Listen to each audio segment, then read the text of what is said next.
Hi guys, welcome to the Millennial Movie Fan channel. My name's Tyler. If you guys are new to the channel, make sure you give me a thumbs up down below. Also hit the subscribe button and share around to all your friends and family on Facebook, Twitter, all the social medias. That way they can contribute to the conversation too, talk movies with us. Today's movie review is for The Devil All the Time on Netflix. It stars Robert Pattinson, Tom Holland, Jason Clarke, Sebastian Stan, bunch of other actors. This huge cast. I love this movie.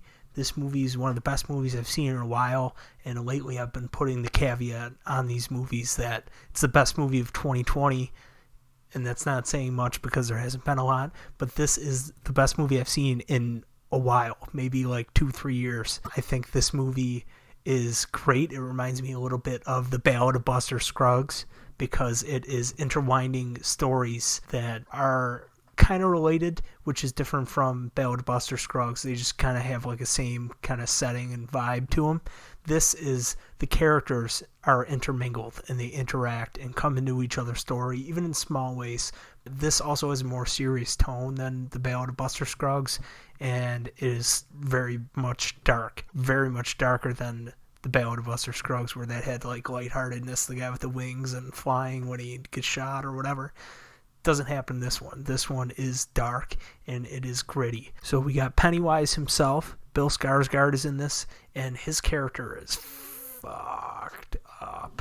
And I love his relationship with his son, who would grow up to be played by Tom Holland. There's a younger actor, and their younger actor is awesome. He comes home from the Vietnam War, and he's seen terrible things and brutal things, and it changes him. And it makes him cold, and it makes him disturbed, and he does some crazy things in this movie, and he passes that kind of mentality of brutality to his son, and you see how that influences Tom Holland in his life.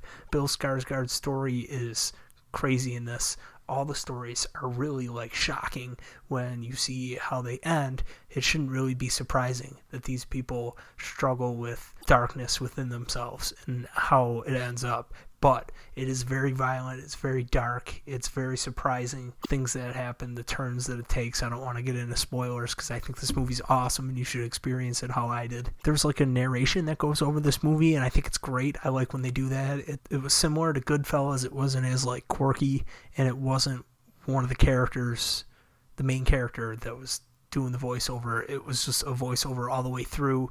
It reminded me of The Big Lebowski a little bit, but it was obviously more serious.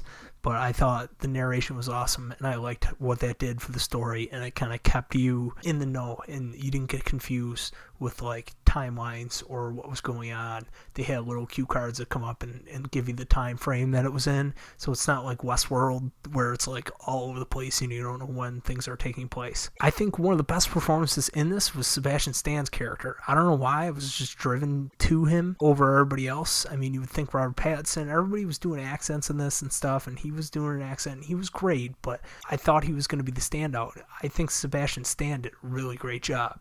He was, just the way he carried himself, it was so much different than what I've seen him in I, Tonya, in Winter Soldier, in all these different roles that he's played. It's just, I don't know, I liked his character and not liked him at the same time.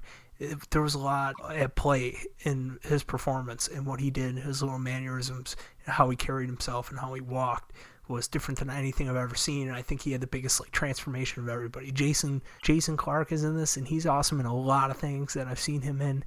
He's becoming more and more of a household name, and I just think he's played villains like and demented people, sick people, and in this movie he does that well.